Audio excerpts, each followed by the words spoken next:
This is a story called Alcohol Awareness Week. And I was living in Ames, Iowa. I had my first full-time job as a professor at Iowa State University. And I was married, and we had just had a baby, our first baby. And it was really early Saturday morning. I had gone to bed Friday night, like, I don't know, midnight. And I was asleep, and Susie was asleep beside me, and the baby was asleep in the next room. And I woke up. It's 2:15 in the morning. I still remember that. It's exactly 2:15. There's a clock radio beside my bed. 2:15. I think the thing that woke me up was a car horn, and I thought it was one of the, it would not shut up. It's like, it just goes on and on and on, and it's loud, and it's louder than and it's like, one of those. I'm thinking it's, how somebody gets too close to a car, and like it's got some kind of alarm system, and it makes the horn go off on the car, and then somebody has to come and turn it off, and I'm just laying there, and I'm like, oh, but turn off the goddamn, and oh, and I kind of try to go back to sleep. Oh, just will not stop, and so it's like 10 minutes, 15 minutes, the damn horn is still blowing. And so I finally get up and I look out the window. I'm living in an apartment building, and it's a fourplex, two apartments downstairs and two upstairs, and I'm in one of the upstairs apartments. And I look out my window at my front yard, and I see something totally amazing. That's just shocking and surrealistic, and what the hell? And what I'm seeing is a car laying in my front yard. It's upside down. The wheels are up, and doors are opening up and down on my street, and neighbors are coming out, and there's cops there. So I, put some clothes on, and Susie's still sleeping, the baby's still sleeping, and it's like, what the hell? And I go out into the front yard, and neighbors are standing around, and we're figuring out what happened, how, and I realized the car, it must have been coming down our street, and it sideswiped a car that's parked on the street. You can see how this car has been sideswiped, and then it must have zigzagged across the street, and there's a telephone pole right at the corner of our yard, and it just must have gone right into that telephone pole, because that telephone pole is snapped off and laying horizontally in the yard. There's nothing, just like the broken off stump of the telephone pole.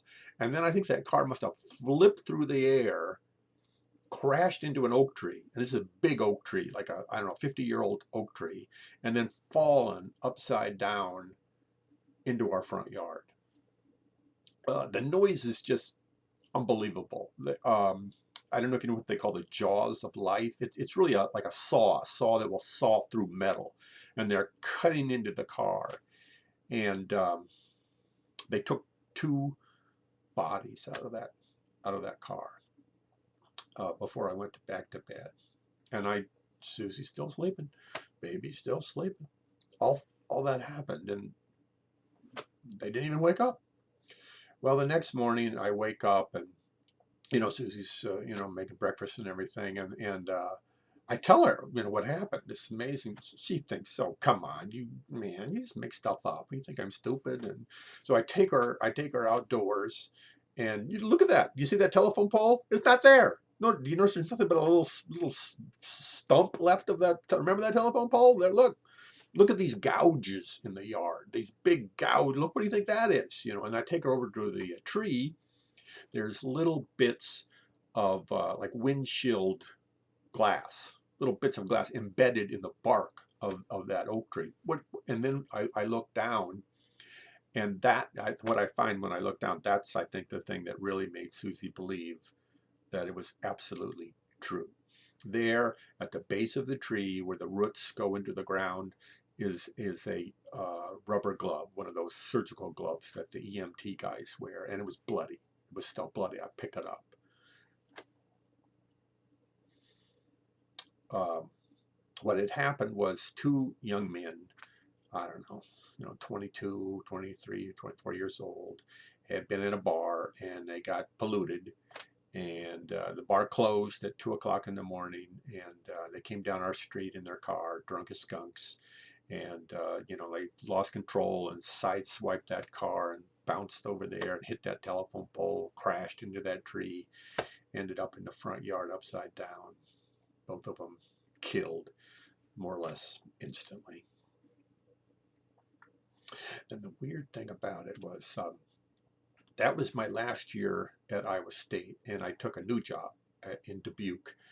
I don't know, a few hundred miles away in Dubuque, over by Mississippi, at Clark College. And it was the first week of school, and it was what they call Alcohol Awareness Week, which I think is done on college campuses all over Iowa. And they often have some kind of horrible, gruesome things on display, so the kids will realize this is what happens if you drive drunk. And there was a flatbed truck parked directly in front of the school, and on that flatbed was a wrecked car, just a car that looked like it had been dropped from outer space. It was so smashed. And looking at that car, I realized, oh my God, that that's the same car. That's the car that was upside down in my yard in Ames. And I came into the atrium, the kind of the big lobby of our college, and there are two enormous pictures of those two young men who died in that car crash. And it's as if that car followed me. It followed me all the way to Dubuque, as if it was trying to tell me something.